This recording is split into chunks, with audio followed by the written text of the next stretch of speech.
What if I told you BlackRock built an AI ETF that gathered $15 billion in just 18 months, beat every passive AI fund on the market, and most retail investors have never heard of it? The ticker is BAI. Let me show you what's actually inside.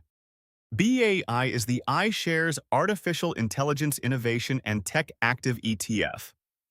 BlackRock launched it on October 21st, 2024. It is an actively managed fund run by Tony Kim and Reid Menge, who pick a concentrated portfolio of around 50 global AI and technology stocks across every market cap. Here is the scale story. As of mid-May 2026, BAI is sitting on roughly $15 billion in assets under management. 1 month earlier, it was at $11.5 billion. That's over $3 billion of net inflows in 30 days. BAI is now the largest actively managed AI ETF on Wall Street, and it's pulling money out of older passive AI funds like AIQ and ARKQ. How does it actually work? BAI is not an index fund. The managers research the AI value chain from the ground up. Chips, networking equipment, data centers, model providers, software companies. And they overweight the names they think have the strongest pricing power right now. About 55% of the fund sits in just the top 10 holdings. The biggest positions are SK Hynix, Broadcom, NVIDIA, Advanced Micro Devices, and Taiwan Semiconductor. The performance is the hook for most buyers. BAI returned over 82% in its first 12 months. Since its October 2024 launch, it's averaged almost 51% a year. That is well ahead of the global XAI ETF, AIQ, and well ahead of the broader NASDAQ 100 over the same window. Here's what the BlackRock marketing materials don't tell you. BAI charges 55 basis points a year. That's 0.55% in fees.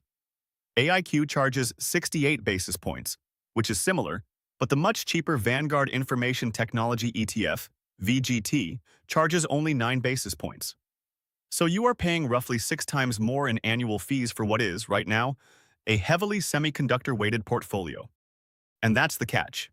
If you look at the actual sector exposure, BAI is more than 70% semiconductors and semi-equipment names.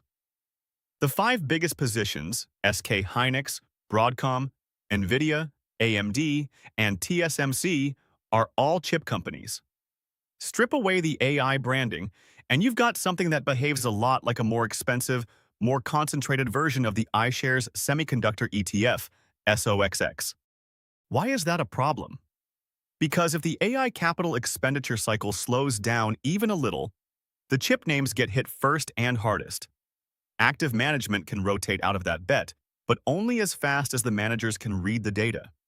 Concentration cuts both ways. It's what drove BAI's returns, and it's what will drive its drawdowns. So who is BAI actually for?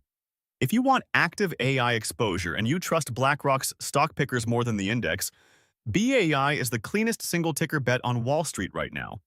It is not for someone looking for cheap, diversified tech beta. VGT or QQQM will do that for a fraction of the cost. One honest caveat. 18 months of returns is not a long enough track record to call a manager skilled.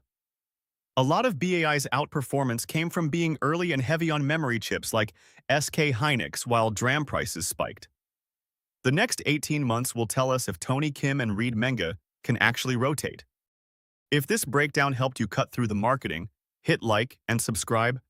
And tell me in the comments, would you pay 55 basis points for active AI exposure or stick with cheap passive funds like VGT and QQQ? I read every reply.